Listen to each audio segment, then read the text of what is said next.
ఈ రోజు మా ఇంట్లో ఒక చిన్న కానీ చాలా స్పెషల్ సెలబ్రేషన్ జరిగింది.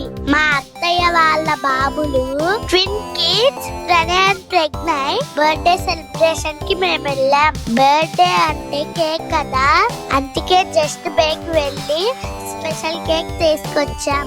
ఇల్లంతా కలర్స్ బెలూన్స్ తో చాలా అందంగా డెకరేట్ చేసాం. చూస్తేనే ఫుల్ ఫెస్టివ్ ఫీల్ వచ్చింది. ప్రణయ్ అండ్ ప్రెగ్నయ్ ఇద్దరు ఎనర్జీతో ఇల్లంతా పాజిటివ్ వైబ్స్ తో నిండిపోయింది. చిన్న సెలబ్రేషన్ అయినా హ్యాపీనెస్ మాత్రం double and big. Pranay and Pragnay ఇద్దరు కలిసి కేక్ కట్ చేశారు. ఫ్యామిలీ అంతా క్లాప్ చేస్తూ విషెస్ చెబుతుంటే ఆ మూమెంట్ నిజంగా సూపర్ స్పెషల్. ఫ్యామిలీ అంతా కలిసి నవ్వులు, మాటలు, ఫొటోస్, వీడియోస్, ఇలాంటి సింపుల్ ఫ్యామిలీ మూమెంట్ జీవితంలో చాలా ప్రీషియస్ మెమరీస్ గా మారతాయి. ఈ రోజు సెలబ్రేషన్ కాదు, ప్రణయ్ అండ్ ప్రెగ్నయ్ కోసం క్రియేట్ అయిన ఒక బ్యూటిఫుల్ మెమరీ. మీకు కూడా ఇలాంటి ఫ్యామిలీ సెలబ్రేషన్స్ ఇష్టమైతే లైక్ చేయండి, కామెంట్స్ లో ట్విన్స్ కి బర్త్డే విషెస్ పెట్టండి, ఛానల్ ని సబ్స్క్రైబ్ చేసుకోవడం మర్చిపోకండి.